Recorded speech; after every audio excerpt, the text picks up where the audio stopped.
បាទសួស្តីបងប្អូនអរគ្នាស្វាគមន៍មកកាន់វីដេអូថ្មីថ្ងៃនេះគឺមកដើរមើលមង្ឃុតហើយក៏បេះមង្ឃុតនេះមង្ឃុត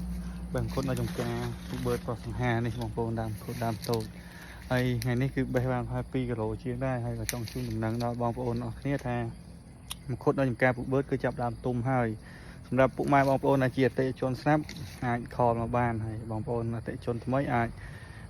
ធ្វើការឆាត inbox ឬក៏ comment នៅក្រោម TikTok ឬក៏ Facebook ដែលមានឈ្មោះថាចំការពុកបឺតប្រសង្ហាគឺដូចគ្នាហើយធានាថាមង្ឃុតរបស់ខ្លួនឯងផ្ទាល់ម្ដងគឺធម្មជាតិ 100% បងប្អូនអរគ្នាអត់មានយករបស់គេលក់អីទេគឺបងប្អូនមើលនេះគឺផ្លែល្អហ្មងឃើញតែទិដ្ឋភាពខ្ញុំបេះហ្នឹងគឺអេមហ្មងបងប្អូនហើយក៏ចូលឆ្នាំខ្មែរហើយហ្នឹងគឺប្រមូលផលបានច្រើនបងប្អូនអរគ្នាហ្នឹងហើយក៏អត់មានអីច្រើនដែរគាត់ចង់មកអាប់ដេតជូនបងប្អូនអំពីផ្លែមង្ឃុតនៃចំការពុកបឺតប្រសង្ហាថាទុំហើយក៏ចាប់ដើមប្រមូលផលនិងទទួលការកំងពីបងប្អូនទាំងអស់គ្នាផងដែរ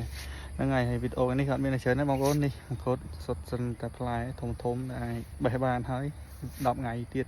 ហ្នឹងហើយសូមគោរពលាបាយត្រឹមតែប៉ុណ្ណេះបងប្អូនអរគ្នា